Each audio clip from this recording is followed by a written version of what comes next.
Hi, thank you everyone for joining today's webinar. We're just going to wait a few minutes for folks to hop on and then we'll jump right into Pinterest.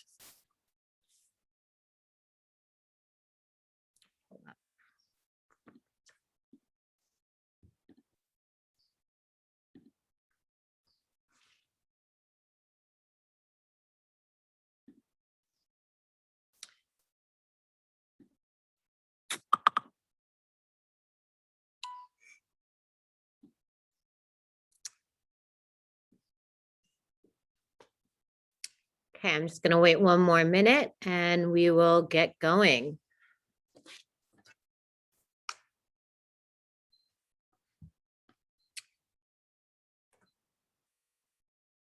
Okay. So for those of you who don't know the drill by now, this is our, bi-weekly series, Lunch and Learn with Lindsay, where you get to kind of learn some more stuff about marketing, Shoptiques, products, whatever's going on with us. And today's focus is going to be on everything Pinterest. We've had so many questions recently. What is Pinterest? Why should I use it? How do I use it? So we're going to go ahead and jump right into that. I'm going to share some information. This will be recorded and shared via email at the end. So don't worry if you can't capture it all right now. We'll definitely be sending it out. And also have some time for Q&A at the end for anything about Pinterest or anything in life that you would like to ask. So just to kind of quick recap of what we're going to go over today, we're going to start off with why should you be in Pinterest and what people are in Pinterest, some tips for success of how to get more followers and engagement on Pinterest, what kind of content to create for Pinterest, some analytics, and then we'll open it up for Q&A. So why Pinterest? I think Pinterest has been around for many, many years, and some of you may or may not have already done some stuff with Pinterest, but it has definitely been growing in popularity a lot more over the past year, especially with COVID, predominantly due to the fact of what Pinterest is. So unlike Facebook and Instagram, where you're kind of going there to scroll through content and discover things and, learn what's going on with your friends and their families, Pinterest is really a channel for discovery and mood boards. It's a place where people go when they're planning a wedding to put together things they want, when they're redecorating their home, when they're planning a wardrobe. So it's really meant for people that are trying to discover products, curate them into a board that they can then go back and research later on at their own time. And basically be able to just discover and find and put together lookbooks for themselves. So the whole purpose of Pinterest is completely different. It's not for sharing, my grandson was just born, or, I got a new puppy, or I got a new job. It's more about actual product and discovery. Who is on Pinterest? So there's now over 495 million monthly active users. There's even more inactive users than that, but those are the folks that are going regularly, whether that's weekly or monthly, engaging, pinning, acting on it. It is growing in popularity at the moment for the age demographic of 18 to 25. Though there's lots of people in older demographics on there already, it's a growing channel in the younger demographics, which maybe we're more previously focused on Snapchat, Snapchat, TikTok, Facebook, Instagram. They're now kind of going into Pinterest. There's over 50% of people living outside of the US. So it is a global reach if you're trying to reach new international customers, though there is 50% of the people in the US. So if you're more domestic focused, it's still a great channel to acquire those customers. And right now, most people that are on Pinterest are there to plan a purchase. So they're not going there just to kind of browse and view and learn. They're really going there to purchase. They're going there with the intention of something, whether they're remodeling their room, like I said, or planning a wedding. They're going there with the intention of finding products that will lead to purchase. Pinterest is used as a little bit of a different way than the other channels. It's not like they follow you or they necessarily engage with your brand. It's more a place where they're discovering your brand. They might get to your website from there. They might be putting you on a board.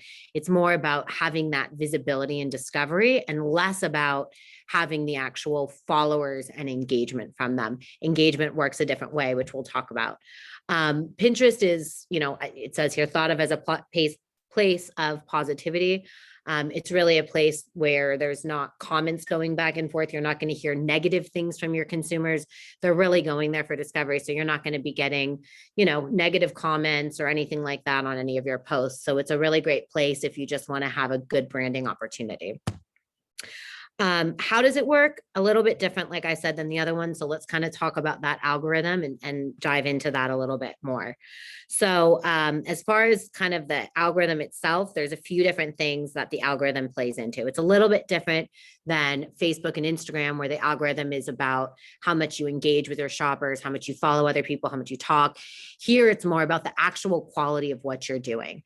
So there's here listed 4 different quality things that drive the algorithm. I'll dive into each one a little bit more. The first one is domain quality. That's basically just making sure that you're using a business account. Your account is set up not as a personal account, but an actual business account, which is a different setting in your Pinterest. You want to make sure it's linked to an actual website and that website is a professional looking website. The stronger the domain and the website that you link it to, the stronger that your account will have business visibility. Business visibility is very different than an individual's visibility. So, individuals are creating boards as well, but those aren't really being pulled to the top of the Pinterest algorithm for discovery. It's more the business ones that get pulled to the top. So you want to be recognized as a reputable business domain account with a reputable website. Pinner quality, that's more referring to kind of your profile overall. So do you have a good profile on Pinterest? Do you have a good page, a good image at the top? Do you have a little bio? Are you set up correctly? Again, linked to your website, with your logo, making sure that you have other social links in there as well, linking to your Facebook, your Instagram, to really prove that you are a legitimate business. All of that is done once you have the business account underneath your account settings. And if anybody has questions about that, we can talk a little bit more about how to set up a business account. The next thing that's important is obviously the quality of the pins. I'm going to talk about that a little bit more when we get to content, but pin quality is super important in Pinterest because it is a discovery channel. So you do want to have images like your Instagram that are really inspiring and visual, not just product images from a vendor, though you can also mix in vendor images as well. And you also need to mix in a combination of what we call lifestyle images, which again, I'll talk about when we get down to content a little bit down. The last thing that's important is the relevance of the topics that you're pinning. So relevant to not only your store and what you sell, but relevant to what's going on in the time. So you don't want to have 1,000 boards on your page. You want to make sure that the boards that are listed on your page are relevant, that you're continually adding to them. And when they become irrelevant, let's say you have a Christmas board up, past holiday season, you want to archive that board. You'll bring it back next Christmas, but in the springtime, nobody's looking for Christmas. So let's make sure that the boards that are showing there are mini dresses or resort wear, vacation styles, stuff that people are looking for in that moment is what you want to make sure is showing up. It needs to make sense for your audience and it needs to make sense for the time period of what's going on. So how are these pins actually discovered? The pins are discovered from a few different ways. So there's obviously a home feed, similar to a Facebook home feed or an Instagram feed. It's just a flow of product going down your stream of your homepage. It's a mix from all different places. It's not showing you individual retailers, it's showing you individual pins. So the pins themselves are what's discovered on that home feed. And that's why you want it to be visually there. So it captures the eye of somebody, they click on it, it's inspirational. Pinterest is all about inspiration and discovery. So you want to make sure that your pins are eye-catching and popping. The home feed is really based on interest that the consumer sets up when they set up their Pinterest account. So unlike Facebook or Instagram, where you just set up an account and it's using your behaviors and your patterns to dictate what they show to you, Here in Pinterest, you actually get to tell Pinterest, I'm interested in luxury. I'm interested in home goods. I'm interested in wedding gifts. I'm interested in this. And that is what's pulling in there. So when you have your business account and you have your pins, you need to make sure that they're relevant to certain categories so that when people say, I want to see home goods, if you're a home goods store, you're showing up on their home feed. The other thing about it is it's not chronological. It doesn't work the same way. So it's not like a pin that you do today is only going to be visible today and then move down in the algorithm. That's not the way it works. It's all due to how many views that particular pin gets, how many repins that particular pin gets, how relevant that particular pin is to whatever search or home feed that person is set up. Other than the home feed, you can also search. There's lots of searches for buzzwords, for keywords, and we'll talk about that more when we talk about content creation, how you make sure that your pins are found in the searches. And they're also found from related pins. So if, let's say, you have, maybe they don't find your pin, but they see a beautiful picture of a dress that they love. And then there's suggested pins underneath of other dresses that have similar attributes or similar qualities, and you might be listed down there. So making sure that your descriptions and your content is relevant is how you're going to get visible in those searches and related pins.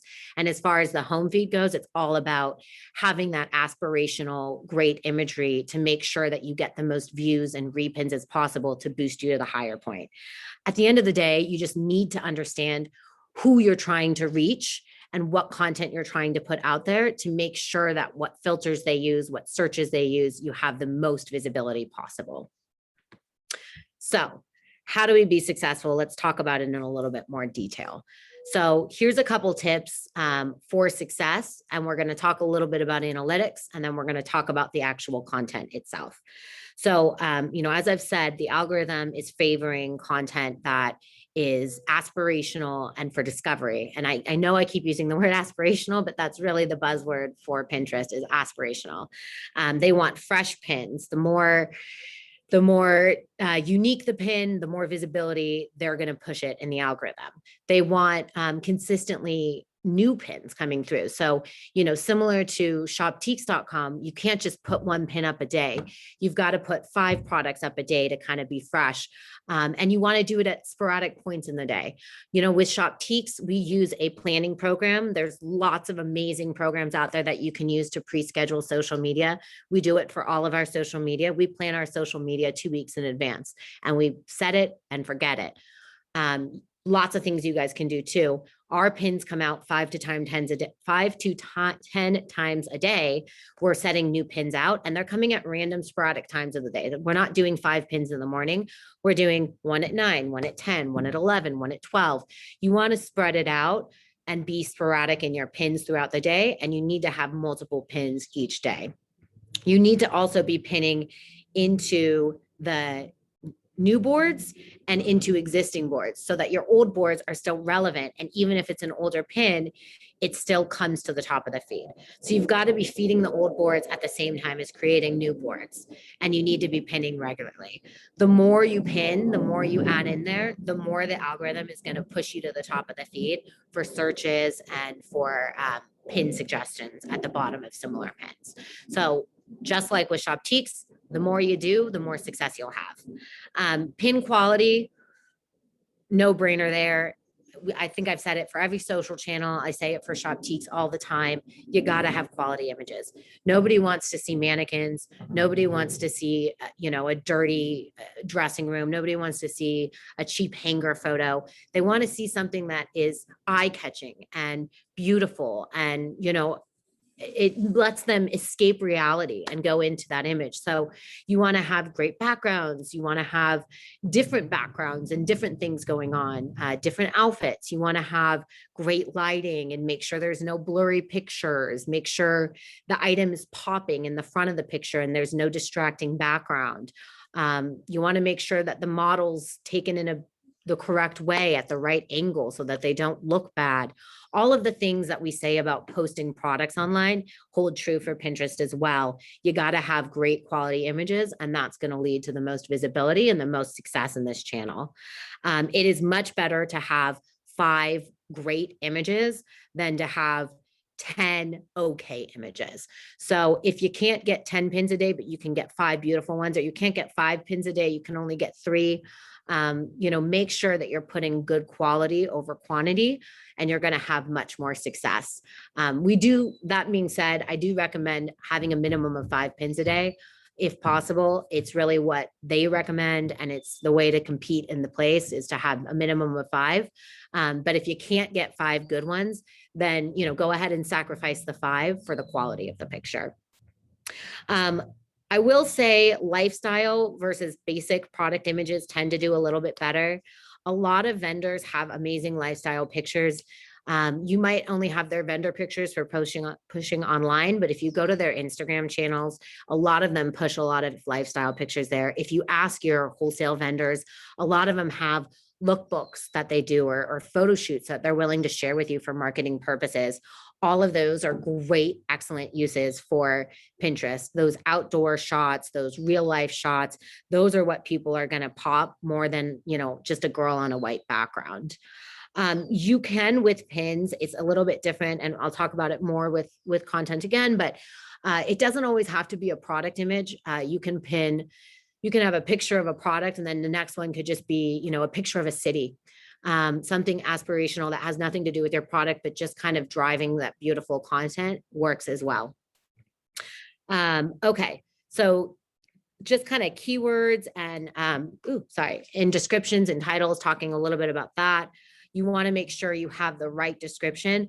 The better the description, the better the search is going to be. So the search is pulling words out of the description. They're pulling words out of the name.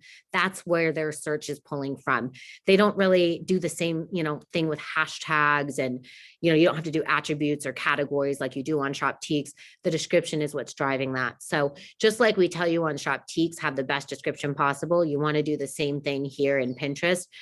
It can be a little bit more flowery than the descriptions you put in Shoptiques, because it's not necessarily just for buying, but having a couple sentences about the product, kind of selling the dream, selling the vision, that's going to pull different search words. Making sure that you have words in that description like, summer dress, or, perfect pastel, or great for the beach, things that people might be looking for. I'm going on a beach vacation. What should I pack as a packing list? I'm going, to have a beach wedding. What should I wear? I'm, looking to remodel my beach house. What should I put in my house?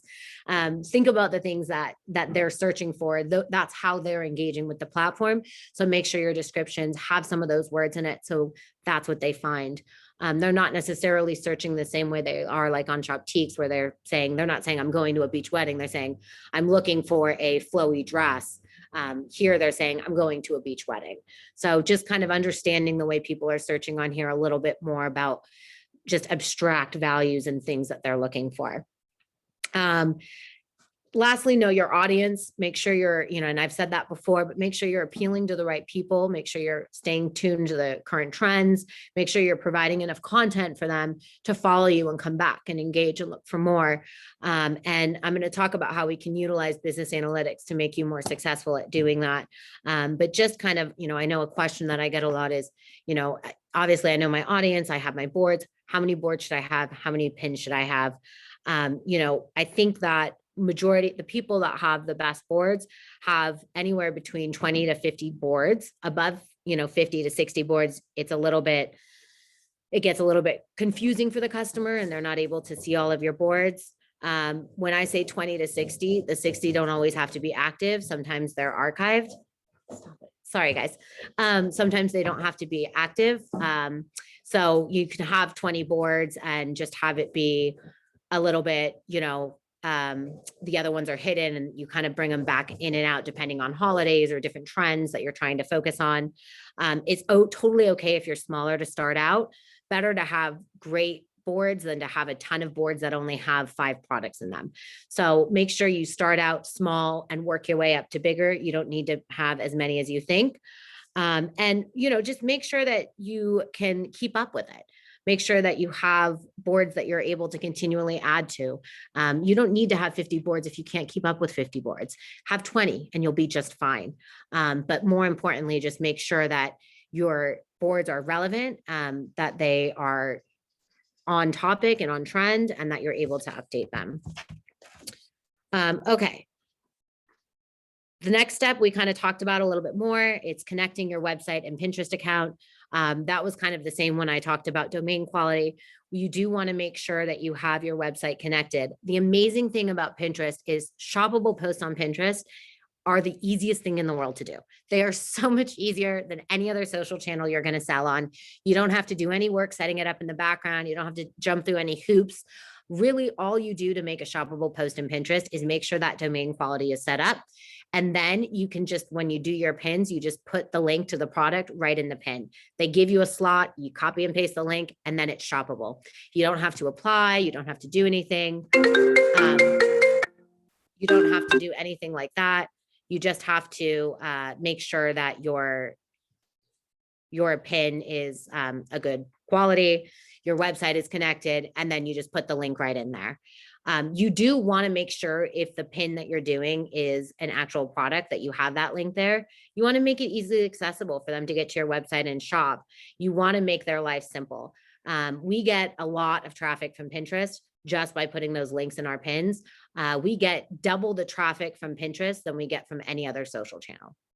So Pinterest for us right now is our strongest social channel in regards to traffic, and we get triple the revenue from Pinterest that we get from any other social channel. So it's revenue generating, it's shoppable, you don't have to jump through hoops. It's a phenomenal resource for connecting your website to your Pinterest account.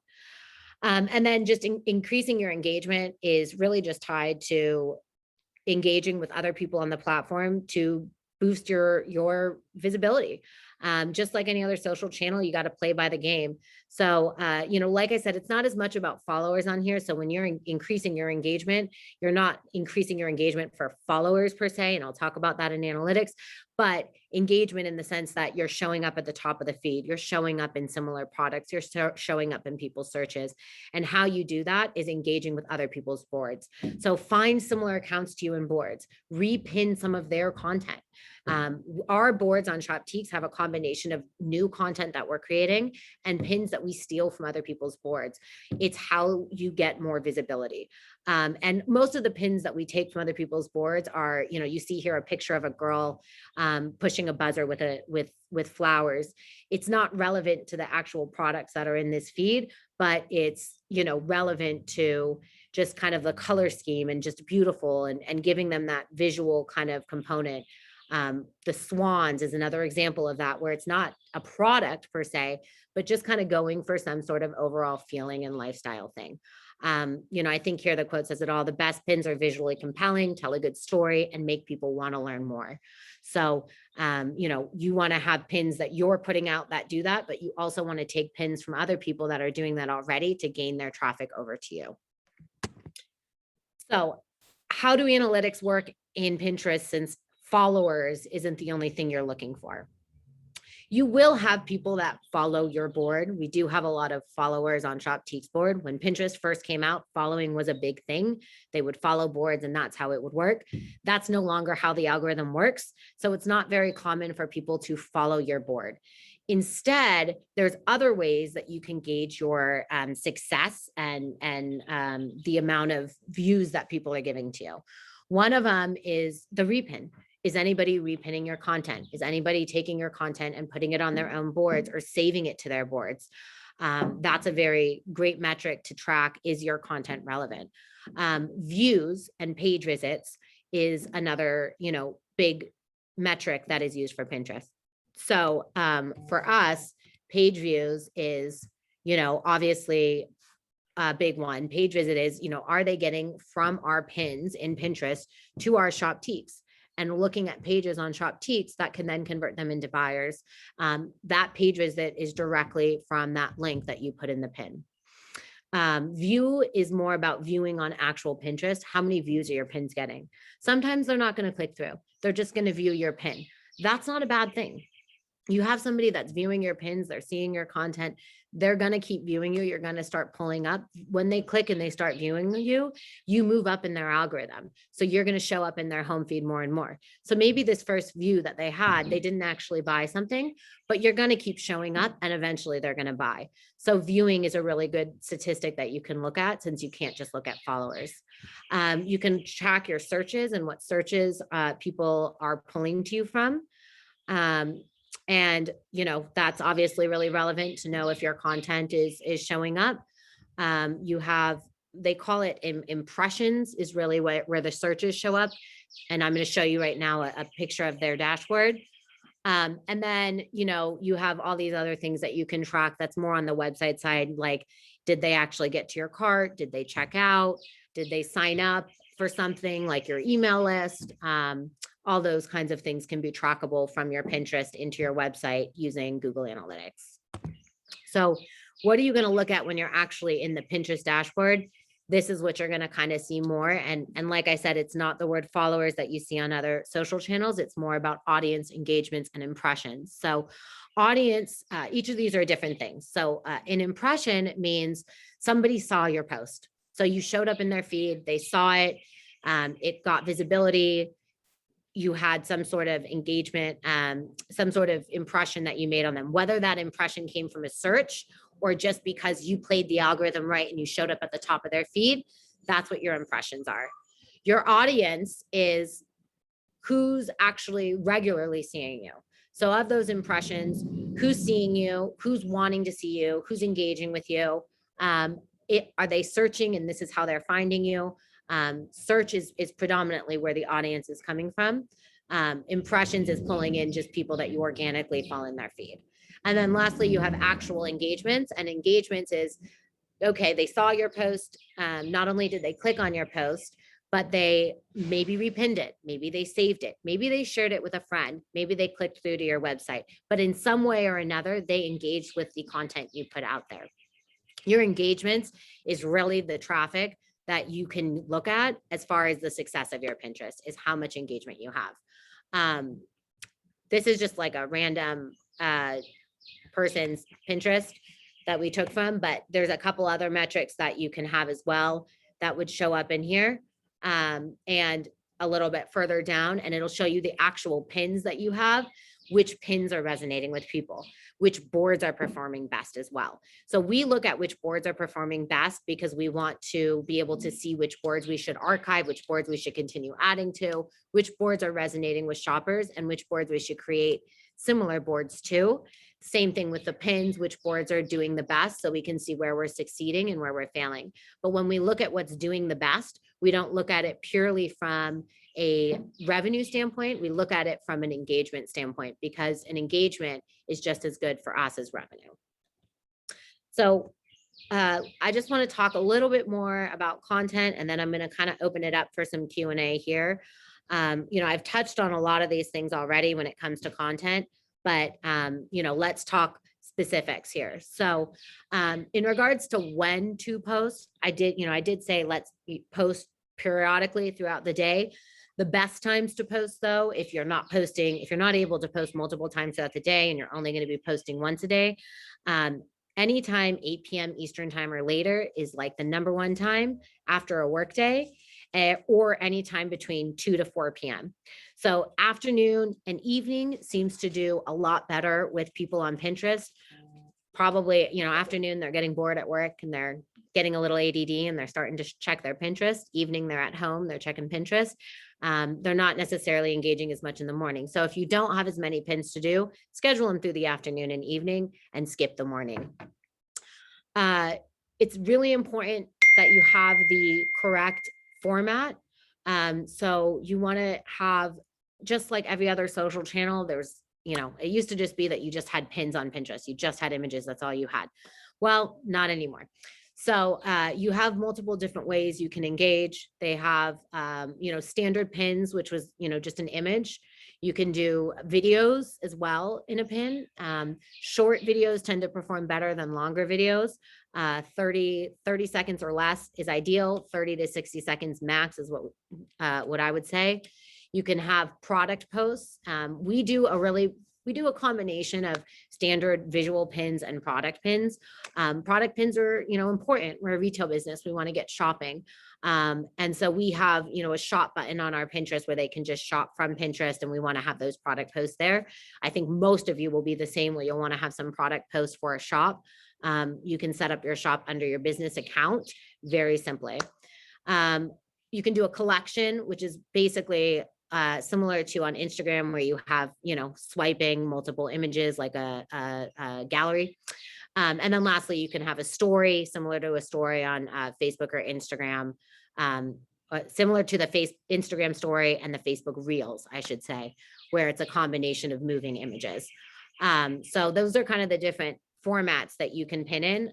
If you're just getting started, start with standard and product. Don't drive yourself crazy doing too much. Start with standard and product, work your way up to story and video. I think video and story will be growing significantly. We're seeing amongst younger people, people love engaging with video, and we're starting to see older people as well engage more and more with video. So I think video is a phenomenal, thing. And if you're not doing any video yet, it's something you should start thinking about. If you need help with it, we're doing a lot with video. We're making videos for a lot of our boutiques as well. If you want to get involved in that program, it is a free program. Would love to have you participate. We always want more people in our video program. And then, so upload your images or videos of your products. Like I said before, just make sure that when you upload, if you're doing product posts, you've got to have that shopping link, and you can even put a shopping link in a visual image as well. So even if it's like a lifestyle image, like the one you're seeing here from Angel Boutique, you want to make sure that you have something that is visual, and you want to have that shopping link there so they get back to your site and there's that potential for shopping. Everything you do at the end of the day, we want to get sales from. So the more places you put your links, the more shopping you're going to get. We talked a little bit already about the best time to publish. I did speak about this in the beginning, but you can immediately publish. I recommend scheduling it. Listen, we are all busy people. Nobody has time to sit there all day long and post to social media. There are phenomenal tools out there. A lot of them, if you have small accounts with them, are free, or $10 a month. You can link all of your social channels to it. You can pre-schedule all of your social in one place. Save yourself time. Seriously look into it. If you need recommendations of a company, definitely ask me. You can do this directly within Pinterest. You can pre-schedule within Pinterest, just like you can use the business Facebook tool to pre-schedule Facebook and Instagram. We personally use a third-party platform to post all of our socials, so we can do it all in one place and have feeds that we can see where, our different social channels are going. To each their own. I think the free tools within the social platforms themselves work great. If you want to have it all managed in one place, that's awesome too. You best. If you need help, you know where to find me. And then lastly, kind of select the most appropriate board. I've talked about boards a little bit. I'm happy to help you guys understand what an appropriate and inappropriate board is. But just make sure that, if you're pinning something, it might make sense to be in multiple boards, but pick the one that it makes the most sense in. So if you have like a mini dress board and you also have a spring collection board and you're pinning a new mini dress, is it spring? Is it really, really a spring style that you want to push for spring? Or is it a mini dress that you want to push mini dress? Make sure you're putting it in the board that makes most sense, because if somebody comes and discovers that board, you want to make sure they see that pin. They might see the pin somewhere else as well. So it's not like if it's not in the spring one, it's bad, but just make sure you're putting it in the board that it's going to perform the best in and will get the most views in. So, a little bit more about that carousel view that we talked about before. This is very, very similar to Instagram. It gives you the ability to kind of swipe through several images or videos all in one single pin. It would basically be like, let's say you wanted to put together an outfit and show somebody multiple items. So maybe your first image is a visual image of a girl in an outfit, and then you have the product pins afterwards of all the items in the outfit. Or maybe you want to show somebody different suggestions for a gift guide, and you have a couple of suggested gifts in a pin reel, something like that, where you want to kind of, they make sense together and they group together, and you want to have them see multiple product at one time. That's really what this carousel is used for the best. Make sure you have links in there. You can have up to 5 different items on this one post with links. So if you're doing an outfit or a gift guide, make sure you have links for each item. for shopping purposes. And that's, you know, directly ties to the next one, which is shopping. Make sure you have those product posts that I mentioned before that can be shoppable. It is super easy, as I said, to transform a pin into a shopping post. It even tells you right there when you're making the post, do you want this shoppable? Pop in the link.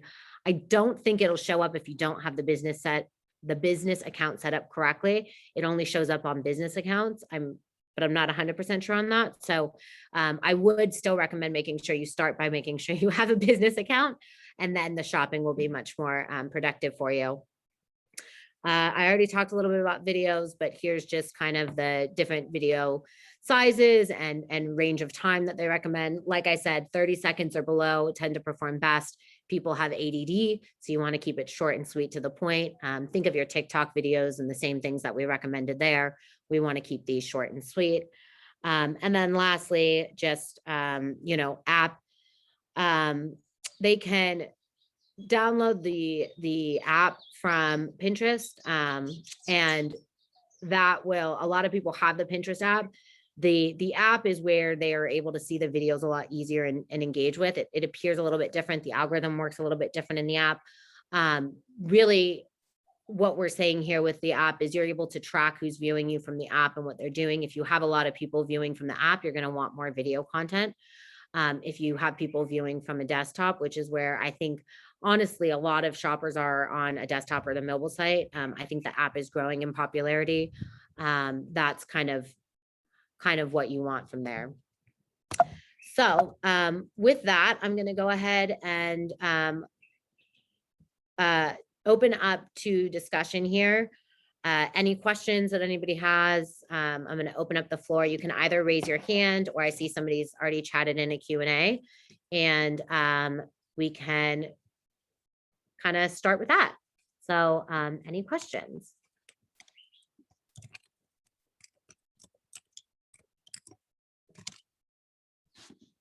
Okay, here we go. So when referring to 5 pins a day, does it matter if it's created by you or repinned for the algorithm?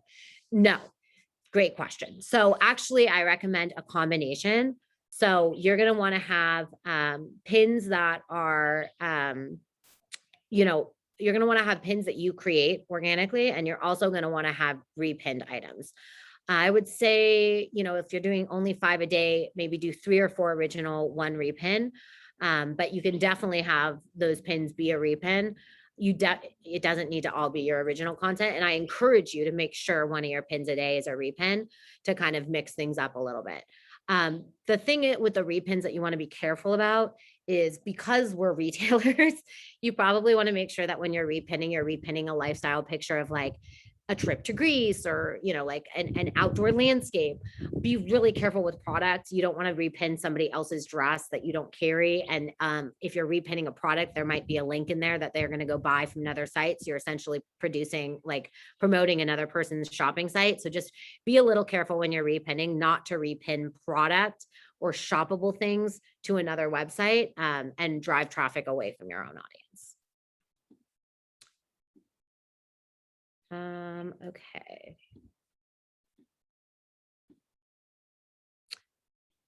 And then let's see. Can one photo be in different boards? Technically, yes, you could upload the same photo to multiple boards. I don't really recommend it. I think each board, it stands better if they have unique content in them. I think when you have the same stuff in, you know, different boards, it gets a little bit confusing, and it doesn't pull the algorithm the same way. So I would recommend choosing the right board with the pin. It's not that it's not going to get visibility in there. You know, I would say, honestly, majority of people that are searching and discovering on Pinterest aren't searching through boards anyway. Boards need to be organized in case they land there, but majority of people searching are not searching by board. So what the board is really doing is helping with the search visibility. So if you put it in the mini dress board, or versus the spring board, if somebody's searching for mini dresses, you're going to get more visibility that way versus if somebody's searching for something else. Where do I confirm if ours is a business account in profile. I'm pretty sure ours is, but not seeing shopping options. It should say, if it's a business account, it should say across the top that you're in your business hub or in your business account hub. If you've set up an account already and it doesn't say business hub or business account or something like that at the top, there is an option where you're able to go ahead and toggle it over to a business account in your settings. So it should say so on your dashboard. If you don't see that, then you're probably not in a business account. And if you're not seeing shopping options, then you're probably not in a business account. You may have set up an account using your business email address. Just go and toggle it over to a business account, or it might make you set up like a sub account underneath as a business account. And then you can transfer over your existing account.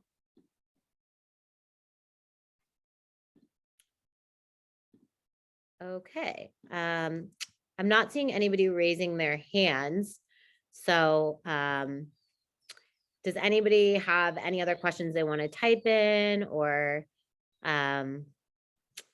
anything else about Pinterest or anything, even if it's not about Pinterest, about Shoptiques marketing, about what's coming up in our calendar, about what to do in your store, anything? Just gonna wait one more minute. Oh, okay, here we go. Okay, Mallory, I'm gonna go ahead and allow you to talk. Yeah, unmute. Oh, okay. Can you hear me? Yes, It's and Mallory, both of us actually. So when I was doing a conference call with Pinterest, the guy was telling me that I needed to go to my my Kindred website page and attach the Pinterest link so that I could tag stuff. I don't know how to do that. Did I miss that part of the call? You do not need to make things shoppable. You don't actually need to add code to the top of your site. The code he's referring to is for tracking for ads. If you're running ads in Pinterest, and but that should not be required to make a shoppable site. If you want, I can take a look in your Pinterest and help you guys, but it should be just, because all you have to do to make something shoppable is put in a link. What you may need to do that you haven't done is your domain quality. So you may need to confirm your domain, and that could be blocking you, but you should be able to, even without confirming your domain, just add a link to any product you add to Pinterest and have it be shoppable. Okay, I may need a one-on-one tutorial later. I'll send you an invite to my calendar. Thank you. My calendar. Yeah, no problem. Any other question before I let you guys go? Or is that it? Okay. Okay, so I see that I have another question in here. What percentage of marketing budget do you recommend putting towards Pinterest versus Facebook? That is a great question. So I think it's going to vary significantly for every individual retailer and where your traffic is coming from. I can speak to what we do for Shoptiques, and I can help you on a one-on-one basis better understand what to do with your own business. But for me, it was a really easy decision to put majority of my budget for social goes into Pinterest. And now I'm starting with TikTok and a little bit into Google Shopping. Why I made that decision was purely analytical based. I looked at the traffic coming to me from Facebook and Instagram and the traffic coming to me from Pinterest.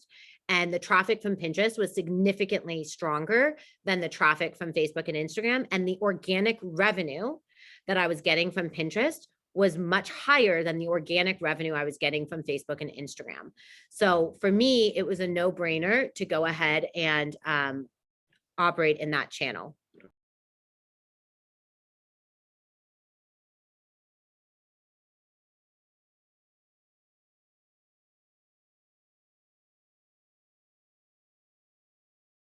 Okay, sorry about that. So for me to do Pinterest was totally normal because I had more revenue versus the other revenue, which was that's why I put more budget into that. Why I put budget into TikTok is because it's a channel that we're investing heavily in right now. And we wanted to make sure that, you know, we did put our best foot forward. I also felt that Facebook and Instagram were really flooded with ads right now. So many people during COVID and small business started pushing so much money in there. And if you don't have enough money to play, you're not getting any return on that investment. We have very, very small margins at Shoptiques. I've spoken about this in the past. Our margins are tiny. So my return on investment for ads has to be way stronger than probably your return on investment for ads. I would say, as a rule of thumb, for what percentage, I would look at what your Facebook and Instagram ads are driving for you.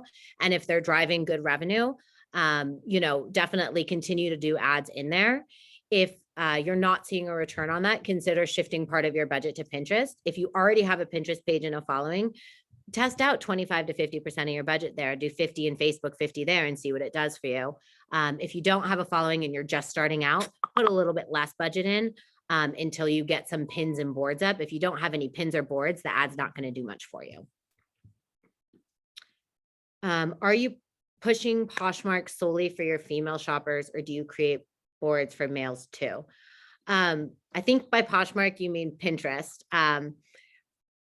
Poshmark, you can put male and female, and Poshmark's a great selling channel too. And we can do a whole other lunch and learn on that another day. If people are interested, just let me know.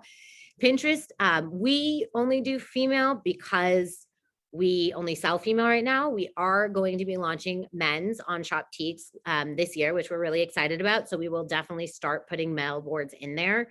I can't speak as much for the male audience since we are more focused on female audience right now, though I will say from our initial research in men's, majority of people buying men's clothing are female shoppers, and Pinterest has a lot of females in it. I don't think there's any harm in having a male board for female discovery.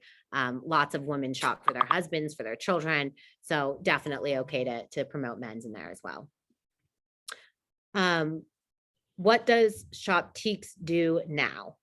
So Shoptiques is shoptiques.com still. We're still exactly what we were when we started in 2012. We have our online marketplace where we have our thousands of boutiques listed and our million shoppers, and you can list products and customers can come discover your products and buy from you. Very similar to, you know, an Amazon or an eBay. It's a marketplace thing. So we don't hold any of the product. You list your product and then you get to ship it out. We also have our products and our services on the back end to help small businesses get smarter. So we have a tool of products from everything in store to online to help you be more successful digitally. We have a POS system, email marketing, loyalty. We have managed services in graphic design, marketing services. We run social media campaigns for people. Anything that you need to be successful online. I'm happy to share more details one-on-one if you're interested in learning more about anything.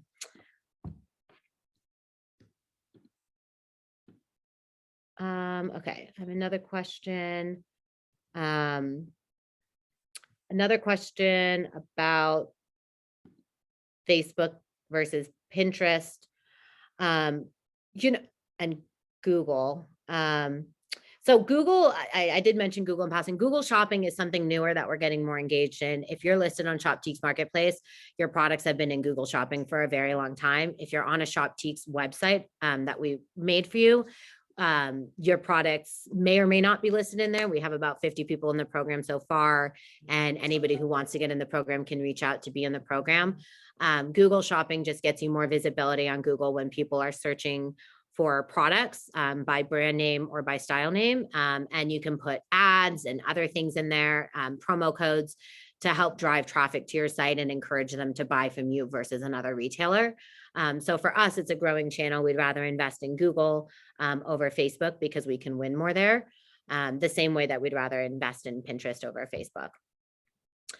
Of the Pinterest marketing budget, do you have any recommendations on how much of that budget should be put to running organic pins versus Pinterest ads? So I guess I'm not entirely sure I understand by budget here. So organic pins we don't put any budget behind it aside from the cost of my team's time to create the pins and put them out there.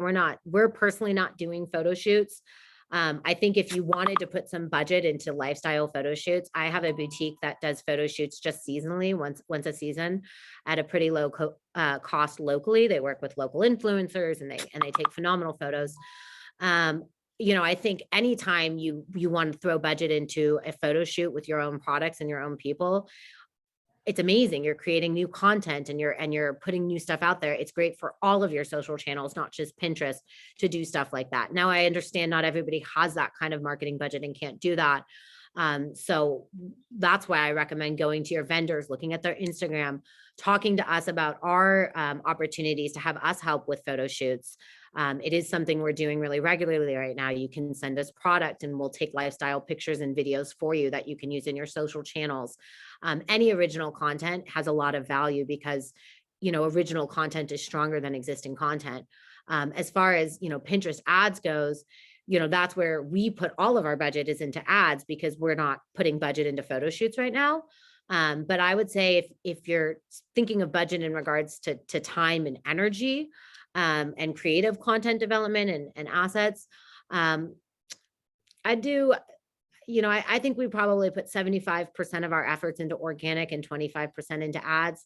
I think we might shift that to 50-50 down the road, but right now that's really what's working for us. We're kind of newer in the Pinterest ads because we used to be more Facebook, Instagram focused.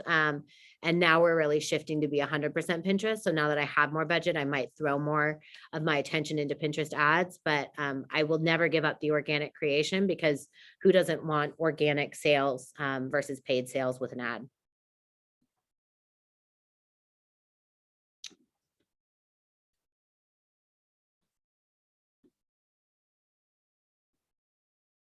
Okay. Any other last questions before we wrap up today? Perfect. Well, I want to thank you guys all for your time. Thank you so much. I'm going to do just, you know, I'd love a quick poll from anybody who's willing to participate and help. I'd love if you could just chat in what you want to hear from us next. We're always kind of thinking of ideas of what you guys care about, but really at the end of the day, I want to hear from you what you care about. So if you want to chat in right now over the next couple minutes, or, you know, even shoot me a private note one-on-one after, we will send out a survey, but I really want to know what you guys care about, so we can continue to tell you. And we also would love to hear from you if this was relevant, if you thought this was helpful, if you knew all of this already, if there's something you wanted us to touch on more that we didn't. You know, these sessions are for you guys. So let us help us help you, basically. So thank you guys all so much for your time. And we will do this again in a few weeks here.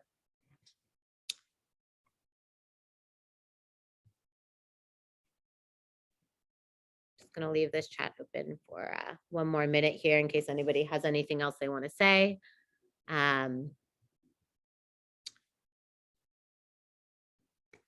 Perfect. Well, thank you guys so much. Have a great day, and we'll talk to you soon.